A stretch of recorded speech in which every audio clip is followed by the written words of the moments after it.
Hello, dear students. Welcome to What, Why, How, the daily initiative by IAS Baba, where we take up a current affair or an editorial and we declutter it in less than 10 minutes. The topic that I have chosen for today is regarding the extradition of a chief accused in your Mumbai terror attack. Now, the name of the chief accused is Tahavur Rana, and India has been trying to extradite this particular person back to India for trying him under your Indian laws. Now, we have to understand few terms over here. We have to see it from the exam point of view. So, very recently, the news is India's request to extradite this particular person has been approved by the United States Supreme Court. Now, in this context, let's try to understand what exactly is the issue over here, what exactly are the terms that you need to understand. First of all, Tahavur Rana is a chief accused in the 2008 Mumbai terror attacks. He is a Pakistani origin Canadian businessman who is settled in your USA. He's also associated is assumed to have very close ties with the Pakistani American terrorist David Coleman Headley, also known as Dawood Gilani, and they both were involved in the Mumbai terror attacks. Now, India has been trying to get Tahavur Rana into India to try to investigate, to question him, and to even try him as per the Indian laws that are there. Because this is primarily an attack that had happened on certain Indian structures. It's a terrorist attack that happened on the Indian soil. So, whatever, or if we have to try him, if he has to be punished, it would be according to the Indian law. Now, to start off the process, on December 4th, 2019, India had submitted via a diplomatic route, we have submitted a diplomatic note to the United States to extradite Rana. So, you must be now wondering, I've used the word extradite quite some time. So, what exactly is the meaning of extradite? Extradite is the official transfer or delivery of a person from one country to another so that the formal authority of the person shifts to the country where the person is transferred. Now, this mostly is not under the will of the person who is transferred. So, for example, if someone who is liable to get extradited, his opinion of if he wants to stay in USA or India is not considered, but what is the crime that is committed by the person is put into question when someone has to be transferred in this manner. This transfer is called as extradition. Now, when you have to do an extradition process, you can move it only according to your diplomatic route. In India, the body that takes care of all the extradition processes is the Consular, Passport and Visa Division of the Ministry of External Affairs. This is the central authority that administers the Extradition Act. So in India, we also have an Extradition Act of 1962, according to which we undertake extradition. Now, it can be applied in two ways. If someone has to be extradited to India or if someone has to be extradited from India.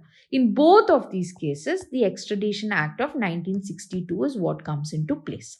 Now, according to the 1962 Act, we have to sign individual treaties with whichever country that we want people to get extradited. Now, understand it is a two-way treaty. So, if India and a country X signs a treaty, country X can ask India to extradite someone who is there on the Indian soil to their country or vice versa. Both of these things apply. Now, in this manner, India and USA had signed a 1997 extradition treaty. So, they way back in 1997, they have signed this treaty, and it is according to this treaty that currently now in your US Supreme Court has said that yes, this particular person who is a chief convict of the 2008 attacks can be extradited to the Indian soil. Now, also understand, you have to have a very clear idea as to what exactly, or if we can extradite people from any other country also. To understand this, the basis of extradition should be a treaty between India and another country. As of now, India has extradition treaties with almost 39 countries. This point, a lot of you must be questioning. You would have heard about the fact that Vijay Mallya, who has now been located in your UK, India has an extradition treaty with United Kingdom, and United Kingdom is actually taking measures to extradite Vijay Mallya back to India. Okay, so these are all the times that you would have heard the word extradition in certain what you say cases that were happening in the news. Now, coming back to what all offenses can be punishable or can be extraditable, the offense is extraditable if the punishment under the laws in both the contracting parties, in this case in both the countries, by it should be for an imprisonment of more than 1 year or more. That means a crime has been committed. For the punishment for that crime in both the countries that are involved should be more than 1 year. In that case only you can start asking for the extradition process. What all other crimes can be possible? Murder or other willful crime against a head of a state or head of government or a member of their family, aircraft hijacking offenses, aviation sabotage, crimes against internationally protected persons, including diplomats, hostage taking, offenses related to illegal drugs, or any other offenses for which both the contracting parties have the obligation to extradite the person under an international agreement. That means for any of these offenses or any other offense for which both the parties who have created the treaty, if they have signed an international treaty saying that yes, we will extradite the person if at all there is some crime committed. Maybe it can be a wildlife related crime, it can be a cyber security related crime. If there is an international treaty regarding it and both the countries have signed it, for those crimes also extradition can be put into place. Now, coming into certain other aspects, Indian nationals, now there are certain exceptions also. Indian nationals who return to India after committing offenses in West Asia or Gulf countries are not to be extradited back to those countries.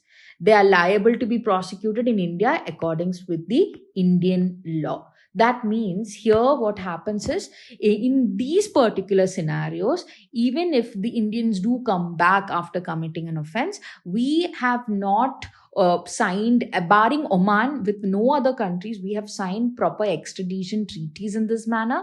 So what happens is, we do have extradition treaties with Kuwait, etc. But what happens is, in those countries, certain laws that have been applied are very dissimilar to what is there in our country. So what has happened is, they will be prosecuted. Indian nationals will be prosecuted according to the Indian law itself. They will not be extradited back to the Gulf countries. So these are the exceptions when it comes to your extradition process.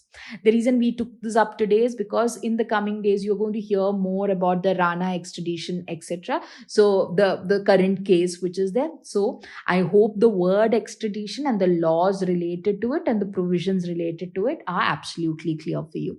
Until we meet again, take care and happy learning.